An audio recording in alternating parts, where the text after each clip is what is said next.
are few things better than a good Havana. When I was young and very poor, and smoked a cigar only when somebody gave me one, I determined that if ever I had money I would smoke a cigar every day after luncheon and after dinner. This is the only resolution of my youth that I have kept. It is the only ambition I have achieved that has never been embittered by disillusion. I like a cigar that is mild but full-flavored, neither so small that it is finished before you have become aware of it, nor so large as to be irksome, rolled so that it draws without consciousness of effort on your part, with a leaf so firm that it doesn't become messy on your lips, and in such condition that it keeps its savor to the very end. But when you have taken the last pull, and put down the shapeless stump, and watched the final cloud of smoke dwindle blue in the surrounding air, it is impossible, if you have a sensitive nature, not to feel a certain melancholy at the thought of all the labor, the care and pains that have gone, the thought, the trouble, the complicated organization that have been required to provide you with half an hour's delight. For this men have sweltered long years under tropical suns, and ships have scoured the 7 seas. These reflections become more poignant still when you are eating a dozen oysters with half a bottle of dry white wine, and they become almost unbearable when it comes to a lamb cutlet. For these are animals, and there is something that inspires awe in the thought that since the surface of the earth became capable of supporting life from generation to generation for millions upon millions of years, creatures have come into existence to end at last upon a plate of crushed ice, or on a silver grill. It may be that a sluggish fancy cannot grasp the dreadful solemnity of eating an oyster, and evolution has taught us that the bivalve has through the ages kept itself to itself in a manner that inevitably alienates sympathy. There is an aloofness in it that is offensive to the aspiring spirit of man, and a self-complacency that is obnoxious to his vanity. But I do not know how anyone can look upon a lamb cutlet without thoughts too deep for tears. Here man himself has taken a hand, and the history of the race is bound up with the tender morsel on your plate. And sometimes even the fate of human beings is curious to consider. It is strange to look upon this man, or that, the quiet ordinary persons of every day, the bank clerk, the dustman, the middle-aged girl in the second row of the chorus, and think of the interminable history behind them and of the long series of hazards by which from the primeval slime the course of events has brought them at this moment to such and such a place.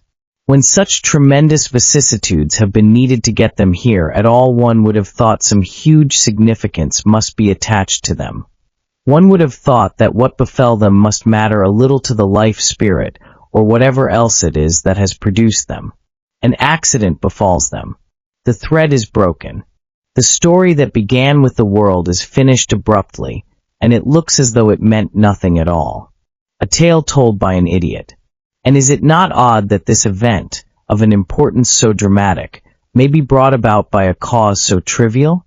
An incident of no moment, that might easily not have happened, has consequences that are incalculable. It looks as though blind chance ruled all things. Our smallest actions may affect profoundly the whole lives of people who have nothing to do with us. The story I have to tell would never have happened if one day I had not walked across the street. Life is really very fantastic, and one has to have a peculiar sense of humor to see the fun of it.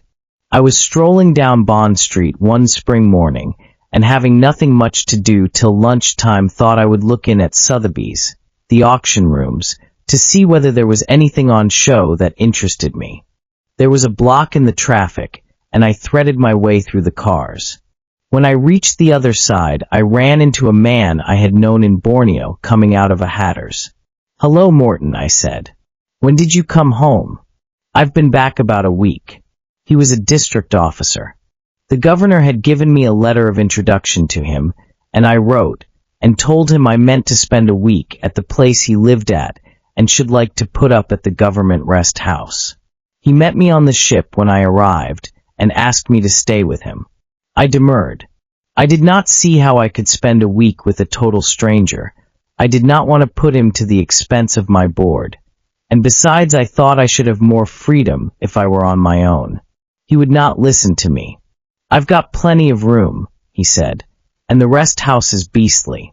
I haven't spoken to a white man for 6 months, and I'm fed to the teeth with my own company." But when Morton had got me, and his launch had landed us at the bungalow, and he had offered me a drink, he did not in the least know what to do with me. He was seized on a sudden with shyness, and his conversation, which had been fluent and ready, ran dry. I did my best to make him feel at home. It was the least I could do, considering that it was his own house, and asked him if he had any new records. He turned on the gramophone, and the sound of ragtime gave him confidence. His bungalow overlooked the river, and his living room was a large veranda. It was furnished in the impersonal fashion that characterized the dwellings of government officials who were moved here and there at little notice, according to the exigencies of the service. There were native hats as ornaments on the walls, and the horns of animals, blowpipes and spears. In the bookshelf were detective novels and old magazines. There was a cottage piano with yellow keys. It was very untidy, but not uncomfortable. Unfortunately, I cannot very well remember what he looked like.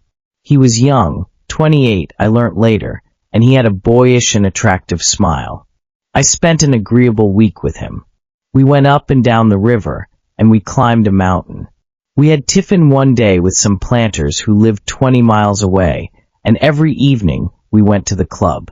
The only members were the managers of a Kutch factory and his assistants, but they were not on speaking terms with one another, and it was only on Morton's representations that they must not let him down when he had a visitor that we could get up a rubber of bridge. The atmosphere was strained. We came back to dinner, listened to the gramophone, and went to bed. Morton had little office work, and one would have thought the time hung heavy on his hands, but he had energy and high spirits. It was his first post of the sort, and he was happy to be independent.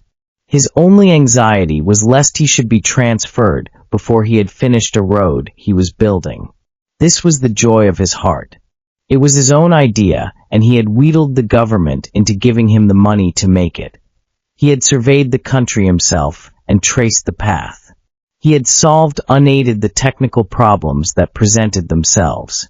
Every morning, before he went to his office, he drove out in a rickety old Ford to where the coolies were working and watched the progress that had been made since the day before. He thought of nothing else. He dreamed of it at night. He reckoned that it would be finished in a year, and he did not want to take his leave till then. He could not have worked with more zest if he had been a painter or a sculptor creating a work of art. I think it was this eagerness that made me take a fancy to him. I liked his zeal. I liked his ingenuousness. And I was impressed by the passion for achievement that made him indifferent to the solitariness of his life, to promotion, and even to the thought of going home. I forget how long the road was, 15 or 20 miles, I think, and I forget what purpose it was to serve. I don't believe Morton cared very much. His passion was the artist's, and his triumph was the triumph of man over nature. He learnt as he went along. He had the jungle to contend against, torrential rains that destroyed the labor of weeks, accidents of topography. He had to collect his labor and hold it together. He had inadequate funds. His imagination sustained him. His labors gained a sort of epic quality, and the vicissitudes of the work were a great saga that unrolled itself with an infinity of episodes. His only complaint was that the day was too short. He had office duties. He was judge and tax collector, father and mother at 28 of the people in his district. He had now and then to make tours that took him away from home. Unless he was on the spot, nothing was done. He would have liked to be there 24 hours a day, driving the reluctant coolies to further effort. It so happened that shortly before I arrived an incident had occurred that filled him with jubilation. He had offered a contract to a Chinese to make a certain section of the road, and the Chinese had asked more than Morton could afford to pay. Notwithstanding interminable discussions, they had been unable to arrive at an agreement, and Morton, with rage in his heart, saw his work held up. He was at his wits' end. Then going down to his office one morning, he heard that there had been a row in one of the Chinese gambling houses the night before. A coolie had been badly wounded, and his assailant was under arrest. This assailant was the contractor. He was brought into court, the evidence was clear, and Morton sentenced him to 18 months hard labor. "Now he'll have to build the blasted road for nothing," said Morton, his eyes glistening when he told me the story. "We saw the fellow at work one morning, in the prison sarong, unconcerned. He was taking his misfortunes in good part. I've told him I'll remit the rest of his sentence when the road's finished," said Morton. "And he's as pleased as Punch. Bit of a snip for me, eh what?"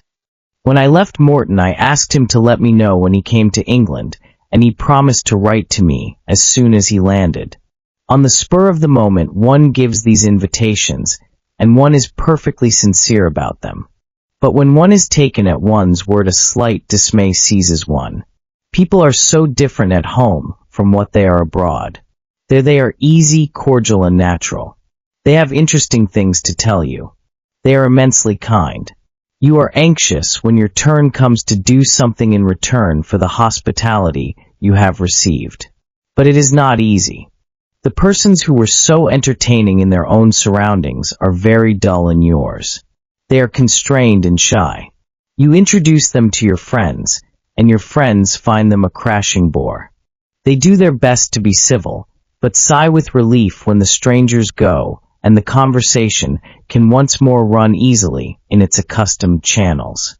I think the residents in far places early in their careers understand the situation pretty well, as the result may be of bitter and humiliating experiences. For I have found that they seldom take advantage of the invitation which on some outstation on the edge of the jungle has been so cordially extended to them, and by them as cordially accepted. But Morton was different. He was a young man and single. It is generally the wives that are the difficulty. Other women look at their drab clothes, in a glance take in their provincial air, and freeze them with their indifference. But a man can play bridge and tennis and dance. Morton had charm. I had had no doubt that in a day or two he would find his feet. "Why didn't you let me know you were back?" I asked him. "I thought you wouldn't want to be bothered with me," he smiled. "What nonsense." Of course now, as we stood in Bond Street on the curb and chatted for a minute, he looked strange to me. I had never seen him in anything but khaki shorts and a tennis shirt, except when we got back from the club at night, and he put on a pajama jacket and a sarong for dinner. It is as comfortable a form of evening dress as has ever been devised. He looked a bit awkward in his blue serge suit. His face against a white collar was very brown. "How about the road?" I asked him. "Finished. I was afraid I'd have to postpone my leave. We struck one or two snags towards the end. But I made him hustle, and the day before I left I drove the Ford to the end and back without stopping." I laughed. His pleasure was charming. "What have you been doing with yourself in London?" "Buying clothes." "Been having a good time?" "Marvelous. A bit lonely, but I don't mind that. I've been to a show every night. The Palmers, I think you met them in Sarawak, were going to be in town, and we were going to do the play together, but they had to go to Scotland because her mother's ill." His words, said so breezily, cut me to the quick. His was the common experience. It was heartbreaking. For months, for long months before it was due, these people planned their leave, and when they got off the ship they were in such spirits they could hardly contain themselves. London. Shops and clubs and theaters and restaurants. London. They were going to have the time of their lives. London. It swallowed them. A strange, turbulent city, not hostile but indifferent, and they were lost in it. They had no friends. They had nothing in common with the acquaintances they made. They were more lonely than in the jungle. It was a relief when at a theater they ran across someone they had known in the East, and perhaps been bored stiff by or disliked, and they could fix up an evening together, and have a good laugh, and tell one another what a grand time they were having and talk of common friends, and at last confide to one another a little shyly that they would not be sorry when their leave was up, and they were once again in harness. They went to see their families, and of course they were glad to see them. But it wasn't the same as it had been. They did feel a bit out of it. And when you came down to brass tacks, the life people led in England was deadly. It was grand fun to come home, but you couldn't live there anymore.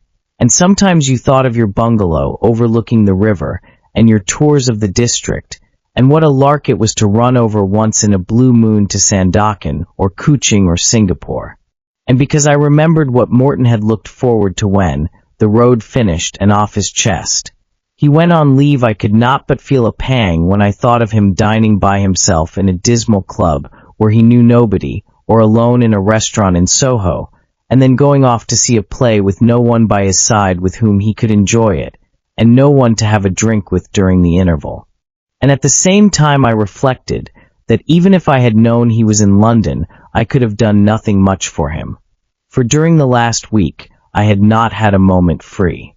That very evening I was dining with friends and going to a play, and the next day I was going abroad. "What are you doing tonight?" I asked him.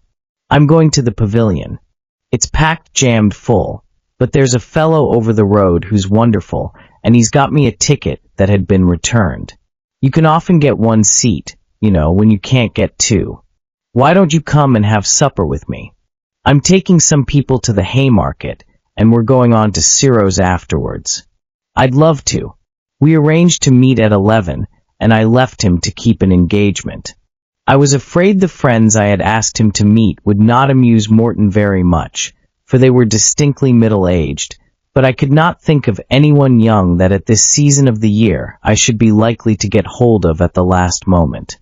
None of the girls I knew would thank me for asking her to supper to dance with a shy young man from Malaya. I could trust the Bishops to do their best for him, and after all it must be jollier for him to have supper in a club with a good band where he could see pretty women dancing than to go home to bed at 11 because he had nowhere else in the world to go. I had known Charlie Bishop first when I was a medical student. He was then a thin little fellow with sandy hair and blunt features. He had fine eyes, dark and gleaming, but he wore spectacles. He had a round, merry red face. He was very fond of the girls. I suppose he had a way with him, for with no money and no looks, he managed to pick up a succession of young persons who gratified his roving desires. He was clever and bumptious, argumentative and quick-tempered. He had a caustic tongue. Looking back, I should say he was a rather disagreeable young man, but I do not think he was a bore. Now, halfway through the 50s, he was inclined to be stout, and he was very bald, but his eyes behind the gold-rimmed spectacles were still bright and alert. He was dogmatic and somewhat conceited, argumentative still and caustic, but he was good-natured and amusing. After you have known a person so long, his idiosyncrasies cease to trouble you. You accept them as you accept your own physical defects. He was by profession a pathologist, and then he sent me a slim book he had just published. It was severe and extremely technical and grimly illustrated with photographs of bacteria. I did not read it. I gathered from what I sometimes heard that Charlie's views on the subjects with which he dealt were unsound. I do not believe that he was very popular with the other members of his profession. He made no secret of the fact that he looked upon them as a set of incompetent idiots. But he had his job. It brought him in 600 or 800 a year, I think, and he was completely indifferent to other people's opinion of him. I liked Charlie Bishop because I had known him for 30 years, but I liked Marjorie, his wife, because she was very nice. I was extremely surprised when he told me he was going to be married. He was hard on 40 at the time, and so fickle in his affections that I had made up my mind he would remain single. He was very fond of women, but he was not in the least sentimental, and his aims were loose. His views on the female sex would in these idealistic days be thought crude. He knew what he wanted and he asked for it, and if he couldn't get it for love or money he shrugged his shoulders and went his way. To be brief, he did not look to women to gratify his ideal, but to provide him with fornication. It was odd that though small and plain he found so many who were prepared to grant his wishes. For his spiritual needs he found satisfaction in unicellular organisms. He had always been a man who spoke to the point, and when he told me he was going to marry a young woman called Marjorie Hobson, I did not hesitate to ask him why. He grinned. 3 reasons. First, she won't let me go to bed with her without. Second, she makes me laugh like a hyena. And third, she's alone in the world, without a single relation, and she must have someone to take care of her. The first reason is just swank, and the second is eyewash. The third is the real one, and it means that she's got you by the short hairs. His eyes gleamed softly behind his large spectacles. I shouldn't be surprised if you weren't dead right. She's not only got you by the short hairs, but you're as pleased as punch that she has. Come and lunch tomorrow and have a look at her. She's easy on the eye. Charlie was a member of a cock and hen club, which at that time I used a good deal, and we arranged to lunch there. I found Marjorie a very attractive young woman. She was then just under 30. She was a lady. I noticed the fact with satisfaction, but with a certain astonishment, for it had not escaped my notice that Charlie was attracted as a rule by women whose breeding left something to be desired. She was not beautiful but comely, with fine dark hair and fine eyes, a good color and a look of health. She had a pleasant frankness and an air of candor that were very taking.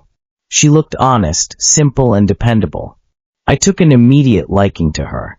She was easy to talk to, and though she did not say anything very brilliant, she understood what other people were talking about.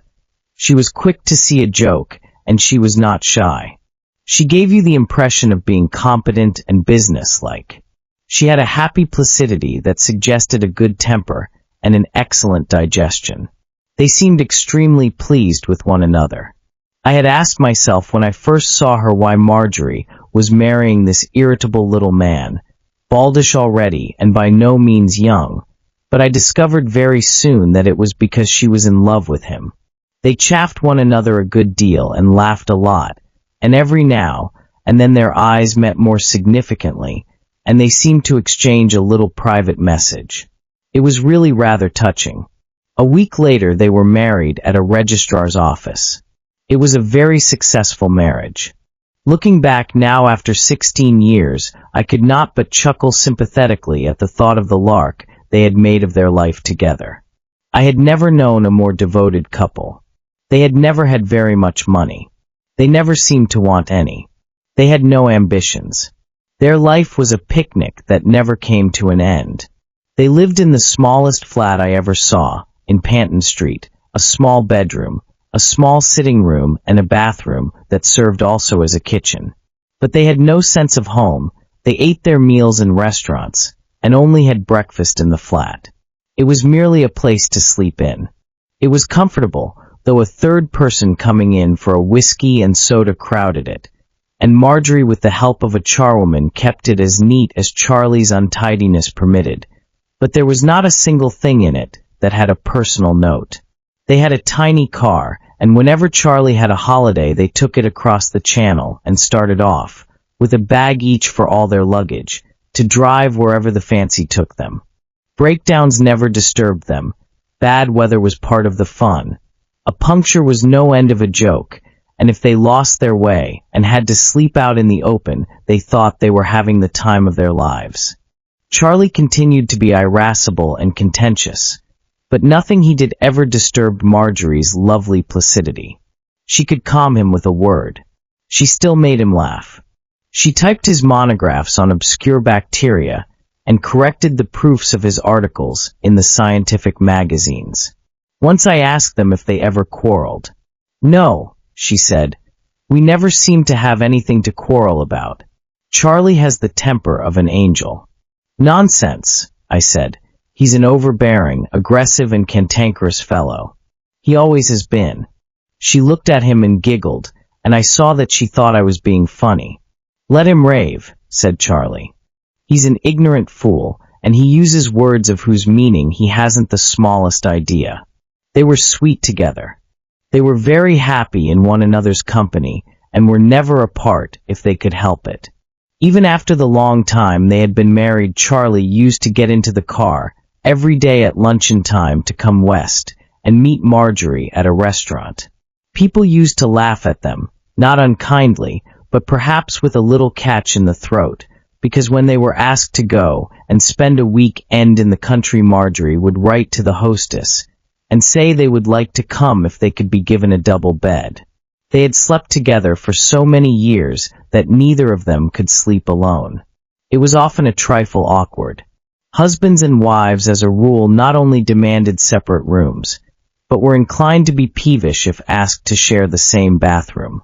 Modern houses were not arranged for domestic couples, but among their friends it became an understood thing that if you wanted the Bishops, you must give them a room with a double bed.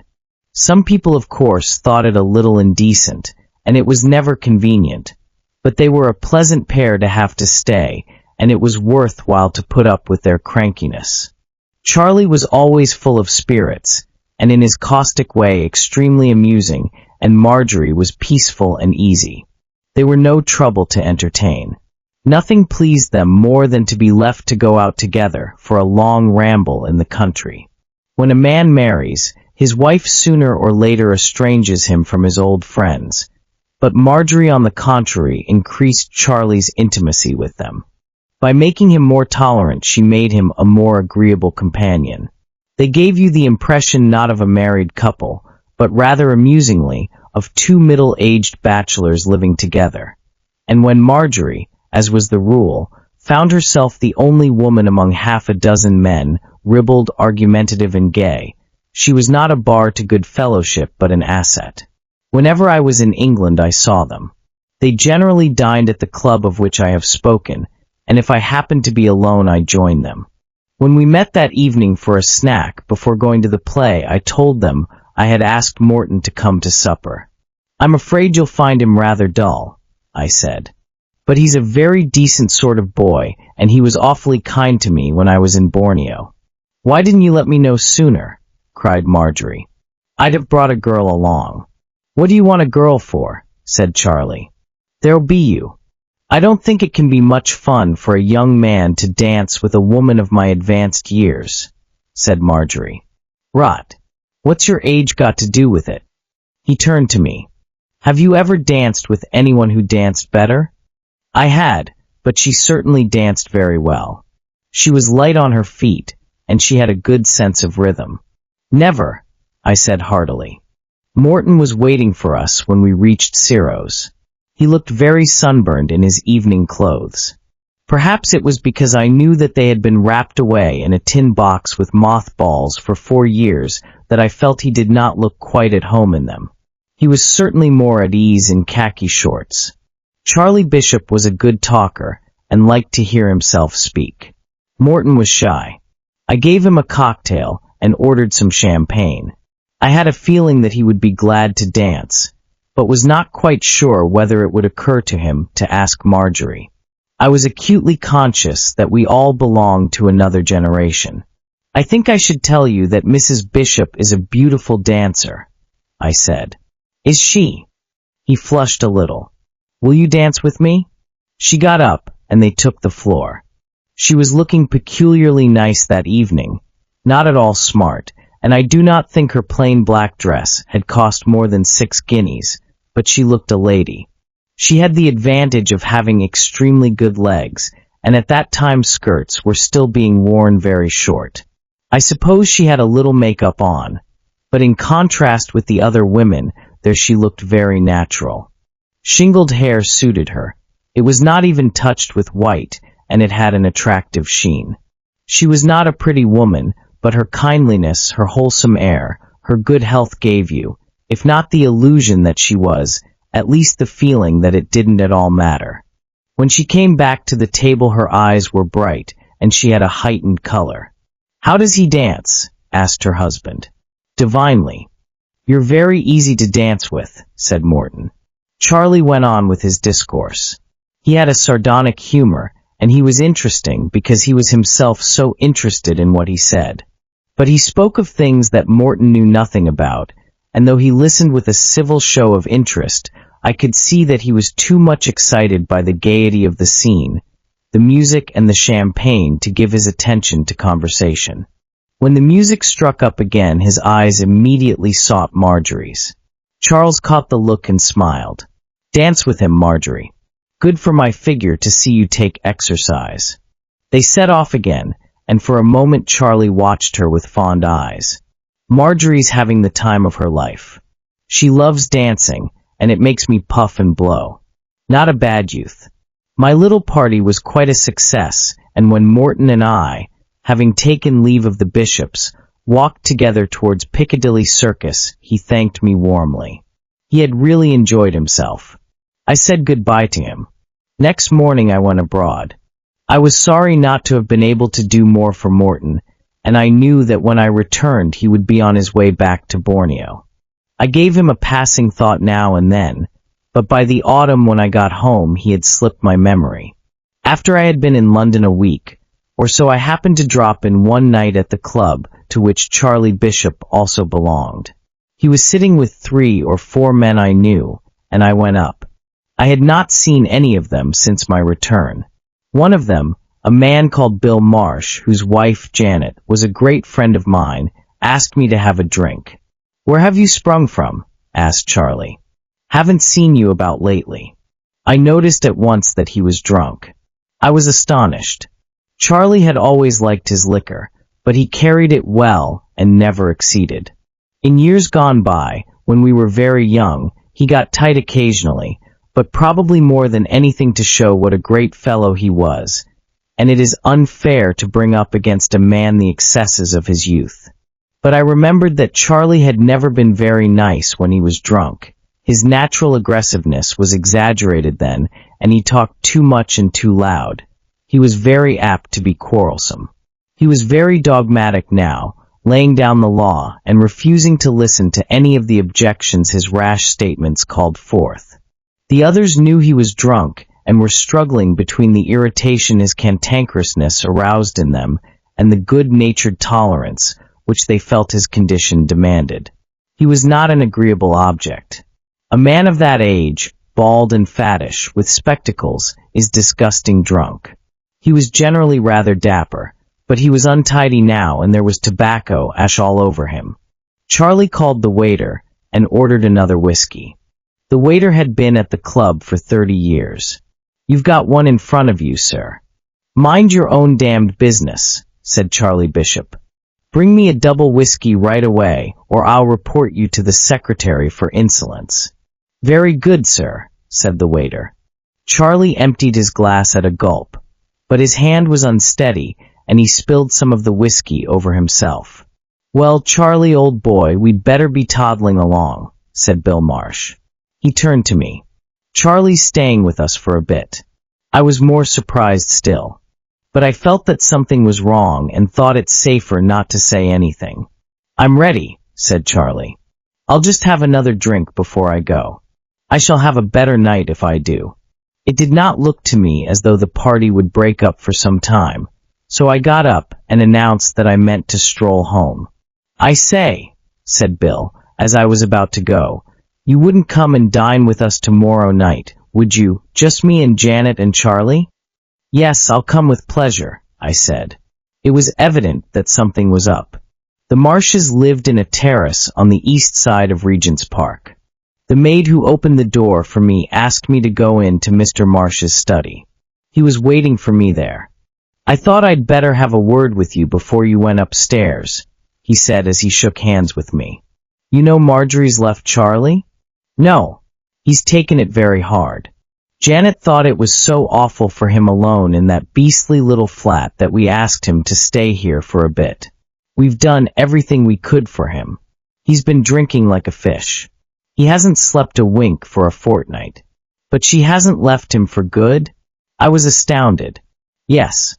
She's crazy about a fellow called Morton." "Morton? Who's he?" It never struck me it was my friend from Borneo. "Damn it all, you introduced him, and a pretty piece of work you did. Let's go upstairs. I thought I'd better put you wise." He opened the door, and we went out. I was thoroughly confused. "But look here," I said. "Ask Janet.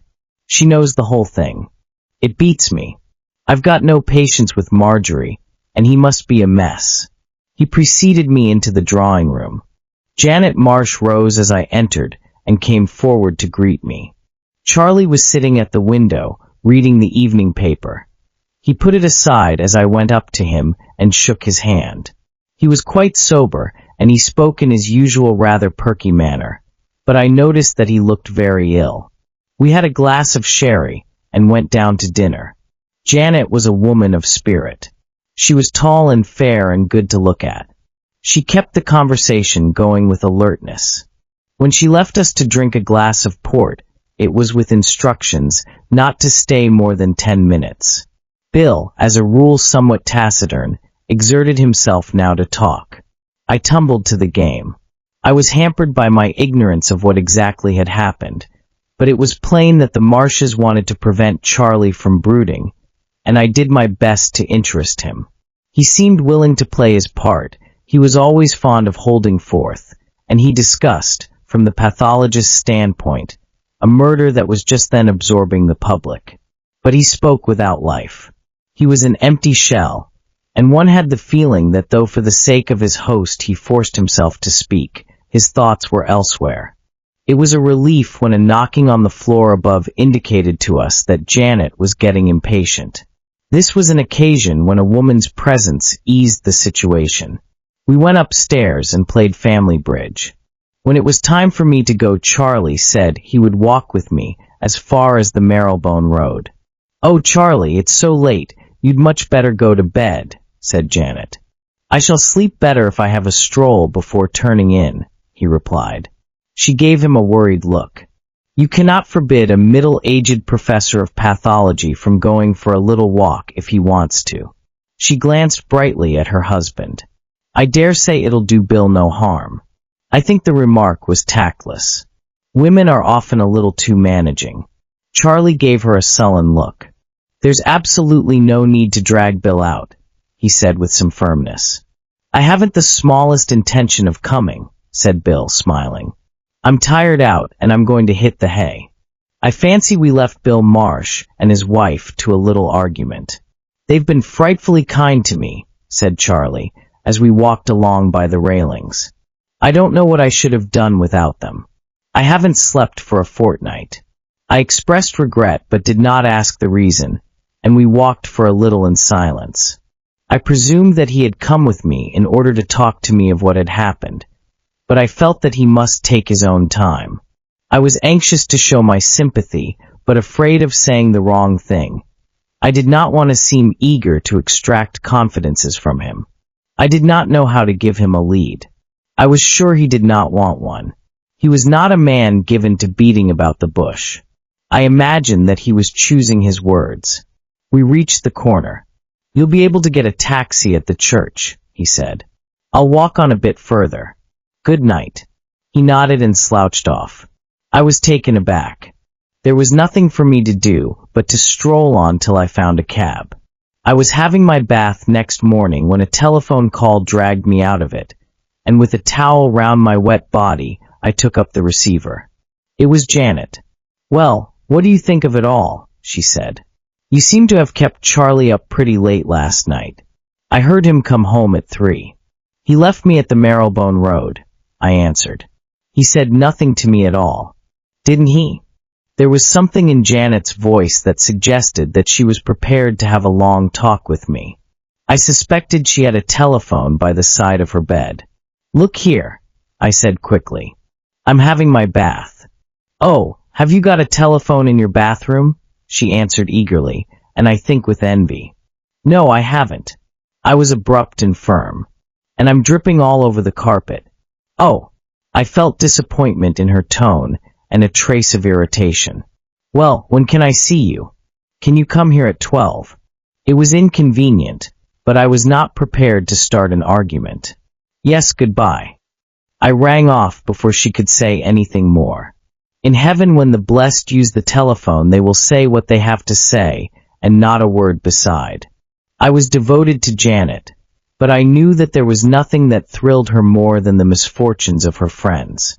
She was only too anxious to help them, but she wanted to be in the thick of their difficulties. She was the friend in adversity. Other people's business was meat and drink to her.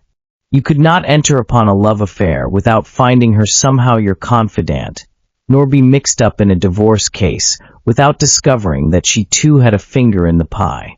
Withal, she was a very nice woman. I could not help then chuckling in my heart when at noon I was shown into Janet's drawing room and observed the subdued eagerness with which she received me. She was very much upset by the catastrophe that had befallen the bishops, but it was exciting, and she was tickled to death to have someone fresh to whom she could tell all about it. Janet had just that business-like expectancy that a mother has when she is discussing with the family doctor her married daughter's first confinement. Janet was conscious that the matter was very serious, and she would not for a moment have been thought to regard it flippantly, but she was determined to get every ounce of value out of it.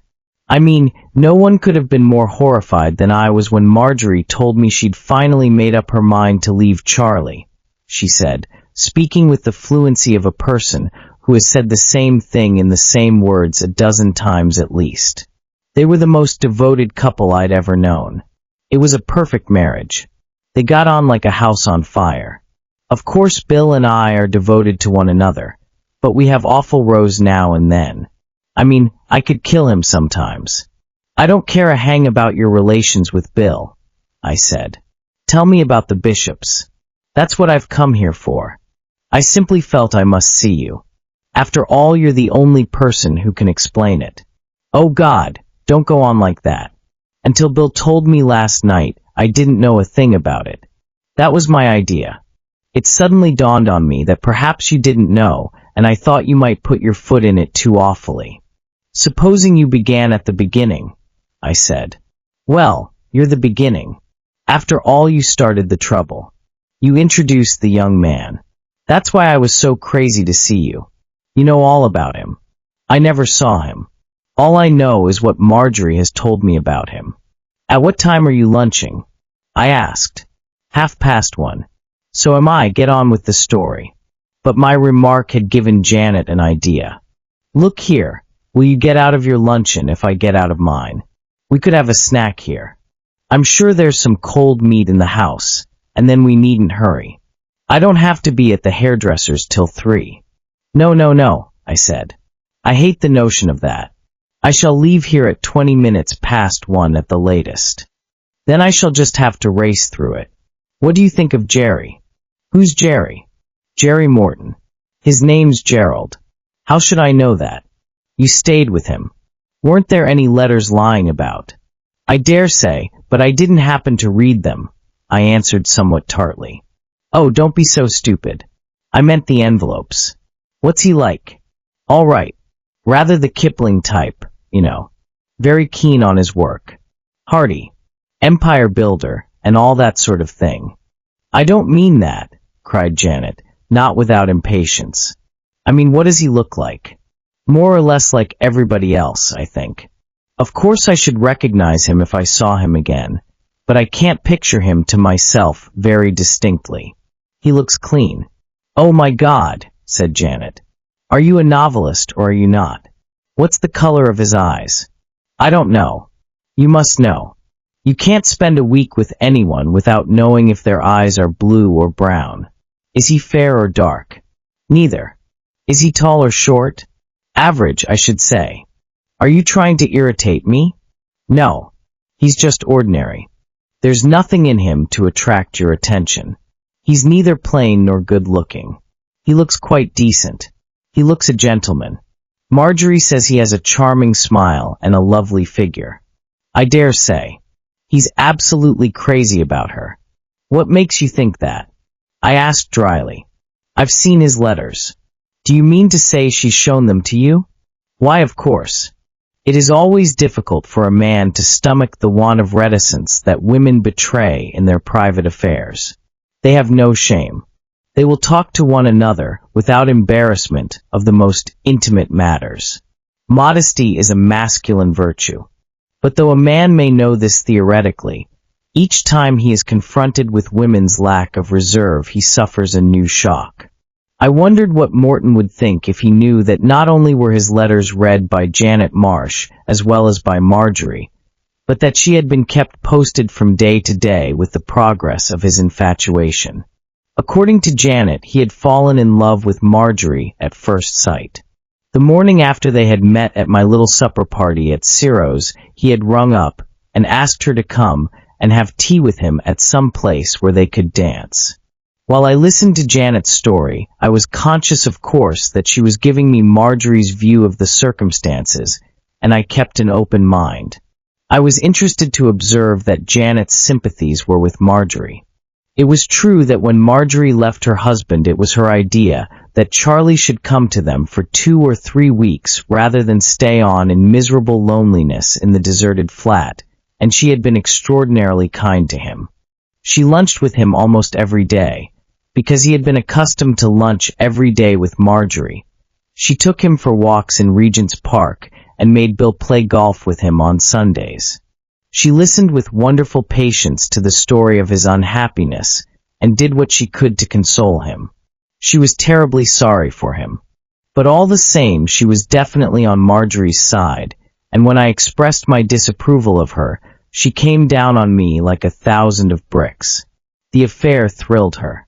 She had been in it from the beginning when Marjorie, smiling, flattered and a little doubtful, came and told her that she had a young man to the final scene when Marjorie, exasperated and distraught, announced that she could not stand the strain any more and had packed her things and moved out of the flat.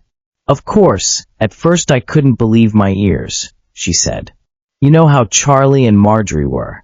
They simply lived in one another's pockets. One couldn't help laughing at them. They were so devoted to one another. I never thought him a very nice little man, and heaven knows he wasn't very attractive physically, but one couldn't help liking him because he was so awfully nice to Marjorie. I rather envied her sometimes. They had no money, and they lived in a hugger-mugger sort of way, but they were frightfully happy. Of course I never thought anything would come of it. Marjorie was rather amused. Naturally I don't take it very seriously, she told me. But it is rather fun to have a young man at my time of life. I haven't had any flowers sent me for years. I had to tell him not to send any more because Charlie would think it so silly. He doesn't know a soul in London, and he loves dancing, and he says I dance like a dream. It's miserable for him going to the theater by himself all the time, and we've done 2 or 3 matinees together. It's pathetic to see how grateful he is when I say I'll go out with him. I must say, I said, he sounds rather a lamb. He is, she said. I knew you'd understand. You don't blame me, do you? Of course not, darling, I said. Surely you know me better than that. I'd do just the same in your place. Marjorie made no secret of her outings with Morton, and her husband chaffed her good-naturedly about her beau. But he thought him a very civil, pleasant-spoken young man, and was glad that Marjorie had someone to play with while he was busy. It never occurred to him to be jealous. The 3 of them dined together several times and went to a show. But presently Jerry Morton begged Marjorie to spend an evening with him alone. She said it was impossible, but he was persuasive. He gave her no peace. And at last she went to Janet and asked her to ring up Charlie one day and ask him to come to dinner and make a 4th at bridge. Charlie would never go anywhere without his wife, but the Marshes were old friends, and Janet made a point of it. She invented some cock and bull story that made it seem important that he should consent. Next day Marjorie and she met. The evening had been wonderful. They had dined at Maidenhead and danced there, and then had driven home through the summer night. He says he's crazy about me, Marjorie told her. Did he kiss you? Asked Janet. Of course, Marjorie chuckled. Don't be silly, Janet. He is awfully sweet, and, he has such a nice nature. Of course I don't believe half the things he says to me. My dear, you're not going to fall in love with him. I have, said Marjorie. Darling, isn't it going to be rather awkward? Oh, it won't last. After all, he's going back to Borneo in the autumn. Well, one can't deny that it's made you look years younger. I know, and I feel years younger. Soon they were meeting every day. They met in the morning and walked in the park together or went to a picture gallery. They separated for Marjorie to lunch with her husband, and after lunch met again, and motored into the country, or to some place on the river. Marjorie did not tell her husband. She very naturally thought he would not understand. "How was it you never met Morton?" I asked Janet. "Oh, she didn't want me to. You see, we belong to the same generation, Marjorie and I. I quite understand that." "I see. Of course I did everything I could. When she went out with Jerry, she was always supposed to be with me. I am a person who likes to cross a T and dot an I. Were they having an affair?" I asked. "Oh no.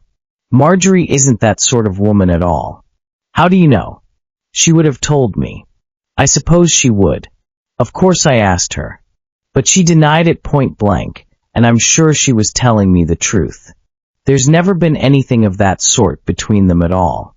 It seems rather odd to me. "Well, you see, Marjorie is a very good woman." I shrugged my shoulders.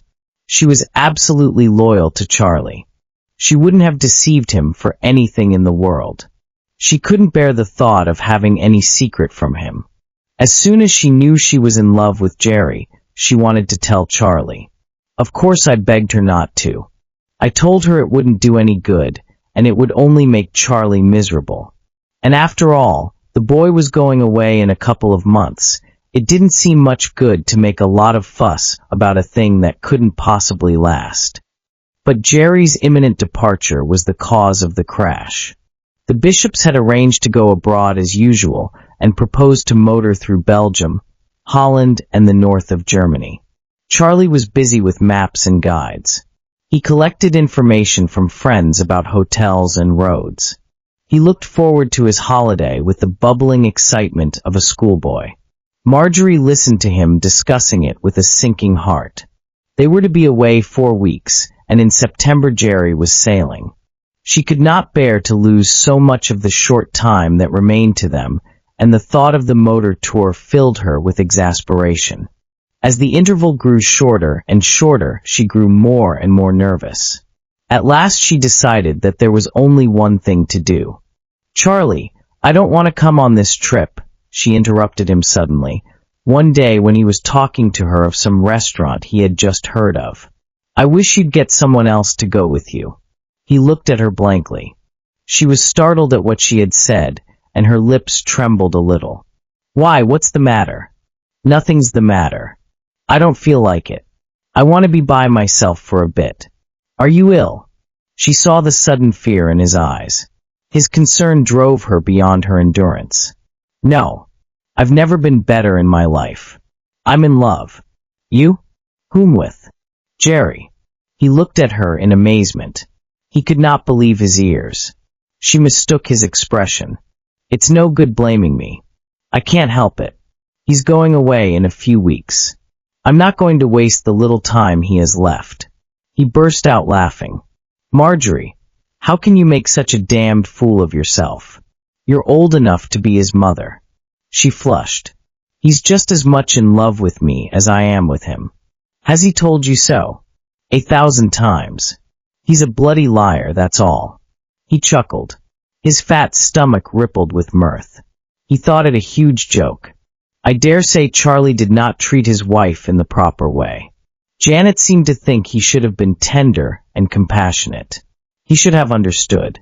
I saw the scene that was in her mind's eye, the stiff upper lip, the silent sorrow, and the final renunciation. Women are always sensitive to the beauty of the self-sacrifice of others.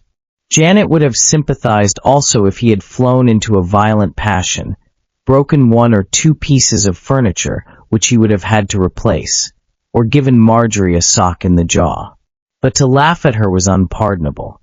I did not point out that it is very difficult for a rather stout and not very tall professor of pathology, aged 55, to act all of a sudden like a caveman. Anyhow, the excursion to Holland was given up, and the Bishops stayed in London through August. They were not very happy. They lunched and dined together every day because they had been in the habit of doing so for so many years, and the rest of the time Marjorie spent with Jerry. The hours she passed with him made up for all she had to put up with, and she had to put up with a good deal. Charlie had a ribald and sarcastic humor, and he made himself very funny at her expense and at Jerry's. He persisted in refusing to take the matter seriously. He was vexed with Marjorie for being so silly, but apparently it never occurred to him that she might have been unfaithful to him. I commented upon this to Janet. He never suspected it even, she said. He knew Marjorie much too well. The weeks passed, and at last Jerry sailed. He went from Tilbury, and Marjorie saw him off.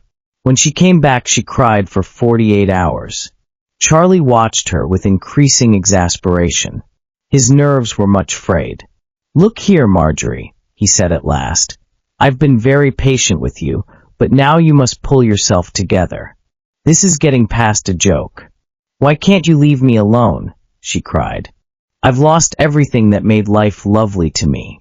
"Don't be such a fool," he said. I do not know what else he said. But he was unwise enough to tell her what he thought of Jerry, and I gather that the picture he drew was virulent. It started the first violent scene they had ever had. She had borne Charlie's jibes when she knew that she would see Jerry in an hour or next day, but now that she had lost him forever, she could bear them no longer. She had held herself in for weeks. Now she flung her self-control to the winds. Perhaps she never knew exactly what she said to Charlie. He had always been irascible, and at last he hit her. They were both frightened when he had. He seized a hat and flung out of the flat. During all that miserable time they had shared the same bed, but when he came back, in the middle of the night, he found that she had made herself up a shake down on the sofa in the sitting room. "You can't sleep there," he said. "Don't be so silly. Come to bed." "No, I won't, let me alone." For the rest of the night they wrangled, but she had her way and now made up her bed every night on the sofa. But in that tiny flat they could not get away from one another. They could not even get out of sight or out of hearing of one another. They had lived in such intimacy for so many years that it was an instinct for them to be together.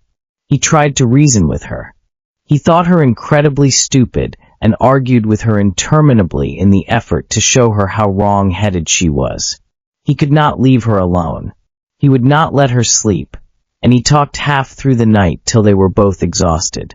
He thought he could talk her out of love. For 2 or 3 days at a time, they would not speak to one another. Then one day, coming home, he found her crying bitterly. The sight of her tears distracted him. He told her how much he loved her and sought to move her by the recollection of all the happy years they had spent together. He wanted to let bygones be bygones. He promised never to refer to Jerry again. Could they not forget the nightmare they had been through? But the thought of all that a reconciliation implied revolted her. She told him she had a racking headache and asked him to give her a sleeping draught. She pretended to be still asleep when he went out next morning, but the moment he was gone she packed up her things and left. She had a few trinkets that she had inherited, and by selling them she got a little money. She took a room at a cheap boarding house and kept her address a secret from Charlie. It was when he found she had left him that he went all to pieces. The shock of her flight broke him. He told Janet that his loneliness was intolerable. He wrote to Marjorie imploring her to come back and asked Janet to intercede for him. He was willing to promise anything. He abased himself. Marjorie was obdurate. "Do you think she'll ever go back?" I asked Janet. "She says not." I had to leave then, for it was nearly 1:30, and I was bound for the other end of London. 2 or 3 days later I got a telephone message from Marjorie asking if I could see her. She suggested coming to my rooms. I asked her to tea. I tried to be nice to her. Her affairs were no business of mine. But in my heart I thought her a very silly woman, and I dare say my manner was cold. She had never been handsome, and the passing years had changed her little. She had still those fine dark eyes, and her face was astonishingly unlined. She was very simply dressed, and if she wore makeup it was so cunningly put on that I did not perceive it. She had still the charm she had always had of perfect naturalness and of a kindly humor. "I want you to do something for me if you will," she began without beating about the bush. "What is it?" Charlie is leaving the marshes today and going back to the flat. I'm afraid his first few days there will be rather difficult. It would be awfully nice of you if you'd ask him to dinner or something. I'll have a look at my book. I'm told he's been drinking heavily. It's such a pity. I wish you could give him a hint. I understand he's had some domestic worries of late, I said, perhaps acidly. Marjorie flushed. She gave me a pained look. She winced as though I had struck her. Of course you've known him ever so much longer than you've known me. It's natural that you should take his part. My dear, to tell you the truth, I've known him all these years chiefly on your account. I have never very much liked him, but I thought you were awfully nice. She smiled at me, and her smile was very sweet. She knew that I meant what I said. Do you think I was a good wife to him? Perfect. He used to put people's backs up. A lot of people didn't like him, but I never found him difficult. He was awfully fond of you. I know. We had a wonderful time together. For 16 years we were perfectly happy. She paused and looked down. I had to leave him. It became quite impossible. That cat and dog life we were leading was too awful. I never see why two persons should go on living together if they don't want to. You see, it was awful for us. We'd always lived in such close intimacy. We could never get away from one another. At the end I hated the sight of him. I don't suppose the situation was easy for either of you. It wasn't my fault that I fell in love. You see, it was quite a different love from the one I'd felt for Charlie. There was always something maternal in that, and protective. I was so much more reasonable than he was. He was unmanageable, but I could always manage him. Jerry was different. Her voice grew soft, and her face was transfigured with glory. He gave me back my youth. I was a girl to him, and I could depend on his strength and be safe in his care. He seemed to me a very nice lad, I said slowly. I imagine he'll do well. He was very young for the job he had when I ran across him. He's only 29 now, isn't he? She smiled softly. She knew quite well what I meant. I never made any secret of my age to him. He says it doesn't matter. I knew this was true. She was not the woman to have lied about her age. She had found a sort of fierce delight in telling him the truth about herself. How old are you? 44. What are you going to do now? I've written to Jerry and told him I've left Charlie. As soon as I hear from him, I'm going out to join him. I was staggered. You know, it's a very primitive little colony he's living in. I'm afraid you'll find your position rather awkward. He made me promise that if I found my life impossible after he left, I'd go to him. Are you sure you're wise to attach so much importance to the things a young man says when he's in love? Again, that really beautiful look of exaltation came into her face. Yes, when the young man happens to be Jerry. My heart sank. I was silent for a moment. Then I told her the story of the road Jerry Morton had built. I dramatized it, and I think I made it rather effective. What did you tell me that for? She asked when I finished. I thought it rather a good story. She shook her head and smiled. No, you wanted to show me that he was very young and enthusiastic, and so keen on his work that he hadn't much time to waste on other interests. I wouldn't interfere with his work. You don't know him as I do. He's incredibly romantic. He looks upon himself as a pioneer. I've caught from him something of his excitement at the idea of taking part in the opening up of a new country. It is rather splendid, isn't it? It makes life here seem very humdrum and commonplace. But of course it's very lonely there. Even the companionship of a middle-aged woman may be worth having. Are you proposing to marry him? I asked. I leave myself in his hands. I want to do nothing that he does not wish. She spoke with so much simplicity. There was something so touching in her self-surrender, that when she left me I no longer felt angry with her. Of course I thought her very foolish, but if the folly of men made one angry, one would pass one's life in a state of chronic ire. I thought all would come right. She said Jerry was romantic. He was, But the romantics in this workaday world only get away with their nonsense because they have at bottom a shrewd sense of reality. The mugs are the people who take their vaporings at their face value. The English are romantic. That is why other nations think them hypocritical. They are not. They set out in all sincerity for the kingdom of God, but the journey is arduous, and they have reason to pick up any gilt-edged investment that offers itself by the way. The British soul, like Wellington's armies, marches on its belly. I suppose that Jerry would go through a bad quarter of an hour when he received Marjorie's letter. My sympathies were not deeply engaged in the matter, and I was only curious to see how he would extricate himself from the pass he was in. I thought Marjorie would suffer a bitter disappointment. Well, that would do her no great harm, and then she would go back to her husband, and I had no doubt the pair of them, chastened, would live in peace, quiet, and happiness for the rest of their lives. The event was different. It happened that it was quite impossible for me to make any sort of engagement with Charlie Bishop for some days, but I wrote to him and asked him to dine with me one evening in the following week. I proposed, though with misgiving, that we should go to a play. I knew he was drinking like a fish, and when tight he was noisy. I hoped he would not make a nuisance of himself in the theater. We arranged to meet at our club and dine at 7, because the piece we were going to began at 8:15. I arrived. I waited. He did not come. I rang up his flat, but could get no reply, so concluded that he was on his way. I hate missing the beginning of a play, and I waited impatiently in the hall, so that when he came we could go straight upstairs. To save time I had ordered dinner. The clock pointed to 7:30, then 7:45. I did not see why I should wait for him any longer, so walked up to the dining room and ate my dinner alone. He did not appear. I put a call through from the dining room to the Marshes, and presently was told by a waiter that Bill Marsh was at the end of the wire.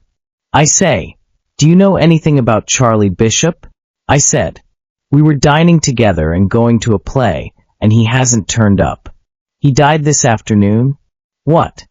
My exclamation was so startled that 2 or 3 people within earshot looked up. The dining room was full, and the waiters were hurrying to and fro. The telephone was on the cashier's desk, and a wine waiter came up with a bottle of hock and 2 long-stemmed glasses on a tray and gave the cashier a chit. The portly steward showing 2 men to a table jostled me. "Where are you speaking from?" asked Bill. I suppose he heard the clatter that surrounded me. When I told him, he asked me if I could come round as soon as I had finished my dinner. Janet wanted to speak to me. "I'll come at once," I said. I found Janet and Bill sitting in the drawing room. He was reading the paper, and she was playing Patience. She came forward swiftly when the maid showed me in. She walked with a sort of spring, crouching a little, on silent feet, like a panther stalking his prey. I saw at once that she was in her element. She gave me her hand and turned her face away to hide her eyes brimming with tears. Her voice was low and tragic. "I brought Marjorie here and put her to bed. The doctor has given her a sedative. She's all in. Isn't it awful?" She gave a sound that was something between a gasp and a sob. I don't know why these things always happen to me. The Bishops had never kept a servant, but a charwoman went in every morning, cleaned the flat, and washed up the breakfast things. She had her own key. That morning she had gone in as usual and done the sitting room. Since his wife had left him, Charlie's hours had been irregular, and she was not surprised to find him asleep. But the time passed, and she knew he had his work to go to. She went to the bedroom door and knocked. There was no answer. She thought she heard him groaning. She opened the door softly. He was lying in bed on his back and was breathing stertorously. He did not wake. She called him. Something about him frightened her. She went to the flat on the same landing. It was occupied by a journalist. He was still in bed when she rang, and opened the door to her in pajamas. "Beg pardon, sir," she said, "but would you just come and have a look at my gentleman? I don't think he's well." The journalist walked across the landing and into Charlie's flat. There was an empty bottle of veronal by the bed. "I think you'd better fetch a policeman," he said. A policeman came and rang through to the police station for an ambulance. They took Charlie to Charing Cross Hospital. He never recovered consciousness. Marjorie was with him at the end. "Of course there'll have to be an inquest," said Janet. "But it's quite obvious what happened. He'd been sleeping awfully badly for the last 3 or 4 weeks, and I suppose he'd been taking veronal. He must have taken an overdose by accident." "Is that what Marjorie thinks?" I asked. "She's too upset to think anything, but I told her I was positive he hadn't committed suicide. I mean, he wasn't that sort of a man. Am I right, Bill?" "Yes, dear," he answered. "Did he leave any letter?" "No, nothing. Oddly enough, Marjorie got a letter from him this morning. Well, hardly a letter, just a line. 'I'm so lonely without you, darling.' That's all. But of course that means nothing, and she's promised to say nothing about it at the inquest. I mean, what is the use of putting ideas in people's heads? Everyone knows that you never can tell with veronal. I wouldn't take it myself for anything in the world, and it was quite obviously an accident. Am I right, Bill?" "Yes, dear," he answered. I saw that Janet was quite determined to believe that Charlie Bishop had not committed suicide, but how far in her heart she believed what she wanted to believe, I was not sufficiently expert in female psychology to know. And of course it might be that she was right. It is unreasonable to suppose that a middle-aged scientist should kill himself because his middle-aged wife leaves him, and it is extremely plausible that, exasperated by sleeplessness, and in all probability far from sober, he took a larger dose of the sleeping draught than he realized. Anyhow, that was the view the coroner took of the matter. It was indicated to him that of late Charles Bishop had given way to habits of intemperance which had caused his wife to leave him, and it was quite obvious that nothing was further from his thoughts than to put an end to himself. The coroner expressed his sympathy with the widow and commented very strongly on the dangers of sleeping draughts. I hate funerals, but Janet begged me to go to Charlie's. Several of his colleagues at the hospital had intimated their desire to come, but at Marjorie's wish they were dissuaded, and Janet and Bill, Marjorie and I were the only persons who attended it.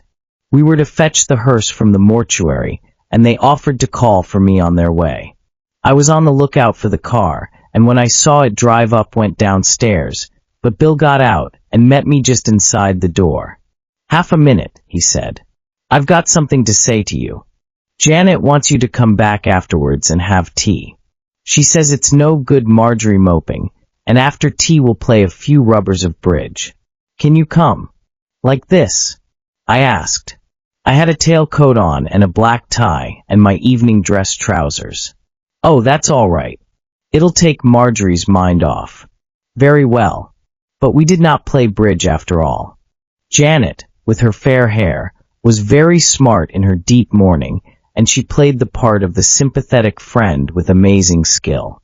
She cried a little, wiping her eyes delicately so as not to disturb the black on her eyelashes, and when Marjorie sobbed broken-heartedly, put her arm tenderly through hers. She was a very present help in trouble. We returned to the house. There was a telegram for Marjorie. She took it and went upstairs. I presumed it was a message of condolence from one of Charlie's friends who had just heard of his death. Bill went to change in Janet, and I went up to the drawing room and got the bridge table out. She took off her hat and put it on the piano. "It's no good being hypocritical," she said. "Of course Marjorie has been frightfully upset, but she must pull herself together now. A rubber of bridge will help her to get back to her normal state. Naturally, I'm dreadfully sorry about poor Charlie, but as far as he was concerned, I don't believe he'd ever have got over Marjorie's leaving him, and one can't deny that it has made things much easier for her. She wired to Jerry this morning." "What about?" "To tell him about poor Charlie." At that moment the maid came to the room. "Will you go up to Mrs. Bishop, please, ma'am? She wants to see you." "Yes, of course." She went out of the room quickly, and I was left alone. Bill joined me presently, and we had a drink. At last Janet came back. She handed a telegram to me. It read as follows: "For God's sake await letter." "Jerry, what do you think it means?" she asked me. "What it says," I replied. "Idiot. Of course I've told Marjorie that it doesn't mean anything, but she's rather worried. It must have crossed her cable telling him that Charles was dead. I don't think she feels very much like bridge after all. I mean, it would be rather bad form to play on the very day her husband has been buried." "Quite," I said. "Of course he may wire an answer to the cable. He's sure to do that, isn't he? The only thing we can do now is to sit tight and wait for his letter." I saw no object in continuing the conversation. I left. In a couple of days Janet rang me up to tell me that Marjorie had received a telegram of condolence from Morton. She repeated it to me. "Dreadfully distressed to hear sad news. Deeply sympathize with your great grief. Love, Jerry." "What do you think of it?" she asked me. "I think it's very proper." Of course he couldn't say he was as pleased as Punch, could he? Not with any delicacy. And he did put in love. I imagined how those women had examined the two telegrams from every point of view and scrutinized every word to press from it every possible shade of meaning. I almost heard their interminable conversations. "I don't know what'll happen to Marjorie if he lets her down now," Janet went on. "Of course it remains to be seen if he's a gentleman." "Rot," I said and rang off quickly. In the course of the following days, I dined with the Marshes a couple of times. Marjorie looked tired. I guessed that she awaited the letter that was on the way with sickening anxiety. Grief and fear had worn her to a shadow. She seemed very fragile now, and she had acquired a spiritual look that I had never seen in her before. She was very gentle, very grateful for every kindness shown her, and in her smile, unsure and a little timid, was an infinite pathos. Her helplessness was very appealing. But Morton was several thousand miles away. Then one morning Janet rang me up. "The letter has come. Marjorie says I can show it to you. Will you come round?" Her tense voice told me everything. When I arrived, Janet gave it to me. I read it. It was a very careful letter, and I guessed that Morton had written it a good many times. It was very kind, and he had evidently taken great pains to avoid saying anything that could possibly wound Marjorie. But what transpired was his terror. It was obvious that he was shaking in his shoes. He had felt apparently that the best way to cope with the situation was to be mildly facetious, and he made very good fun of the white people in the colony. What would they say if Marjorie suddenly turned up? He would be given the order of the boot pretty damn quick. People thought the East was free and easy. It wasn't. It was more suburban than Clapham. He loved Marjorie far too much to bear the thoughts of those horrible women out there turning up their noses at her. And besides, he had been sent to a station 10 days from anywhere. She couldn't live in his bungalow exactly, and of course there wasn't a hotel, and his work took him out into the jungle for days at a time. It was no place for a woman anyhow. He told her how much she meant to him, but she mustn't bother about him, and he couldn't help thinking it would be better if she went back to her husband. He would never forgive himself if he thought he had come between her and Charlie. Yes, I am quite sure it had been a difficult letter to write. Of course he didn't know then that Charlie was dead. I've told Marjorie that changes everything. Does she agree with you? I think she's being rather unreasonable. What do you make of the letter? Well, it's quite plain that he doesn't want her. He wanted her badly enough 2 months ago. It's astonishing what a change of air and a change of scene will do for you. It must seem to him already like a year since he left London. He's back among his old friends and his old interests. My dear, it's no good Marjorie kidding herself. The life there has taken him back, and there's no place for her. I've advised her to ignore the letter and go straight out to him. I hope she's too sensible to expose herself to a very terrible rebuff. But then what's to happen to her? Oh, it's too cruel. She's the best woman in the world. She has real goodness. It's funny if you come to think of it, It's her goodness that has caused all the trouble. Why on earth didn't she have an affair with Morton? Charlie would have known nothing about it, and wouldn't have been a penny the worse. She and Morton could have had a grand time, and when he went away they could have parted with the consciousness that a pleasant episode had come to a graceful end. It would have been a jolly recollection, and she could have gone back to Charlie satisfied and rested, and continued to make him the excellent wife she had always been. Janet pursed her lips. She gave me a look of disdain. There is such a thing as virtue, you know. Virtue be damned. A virtue that only causes havoc and unhappiness is worth nothing. You can call it virtue if you like. I call it cowardice. The thought of being unfaithful to Charlie while she was living with him revolted her. There are women like that, you know. Good gracious, she could have remained faithful to him in spirit while she was being unfaithful to him in the flesh. That is a feat of legerdemain that women find it easy to accomplish. What an odious cynic you are. If it's cynical to look truth in the face and exercise common sense in the affairs of life, then certainly I'm a cynic and odious if you like. Let's face it, Marjorie's a middle-aged woman. Charlie was 55, and they'd been married for 16 years. It was natural enough that she should lose her head over a young man who made a fuss of her. But don't call it love. It was physiology. She was a fool to take anything he said seriously. It wasn't himself speaking, it was his starved sex. He'd suffered from sexual starvation, at least as far as white women are concerned, for 4 years. It's monstrous that she should seek to ruin his life by holding him to the wild promises he made then. It was an accident that Marjorie took his fancy. He wanted her, and because he couldn't get her wanted her more. I dare say he thought it love. Believe me, it was only lech. If they'd gone to bed together, Charlie would be alive today. It's her damned virtue that caused the whole trouble. How stupid you are. Don't you see that she couldn't help herself? She just doesn't happen to be a loose woman. I prefer a loose woman to a selfish one, and a wanton to a fool. Oh, shut up. I didn't ask you to come here in order to make yourself absolutely beastly. What did you ask me to come here for? Jerry is your friend. You introduced him to Marjorie. If she's in the soup, it's on his account. But you are the cause of the whole trouble. It's your duty to write to him and tell him he must do the right thing by her. I'm damned if I will, I said. Then you'd better go. I started to do so. Well, at all events it's a mercy that Charlie's life was insured, said Janet. Then I turned on her. And you have the nerve to call me a cynic. I will not repeat the opprobrious word I flung at her as I slammed the door behind me. But Janet is all the same a very nice woman. I often think it would be great fun to be married to her.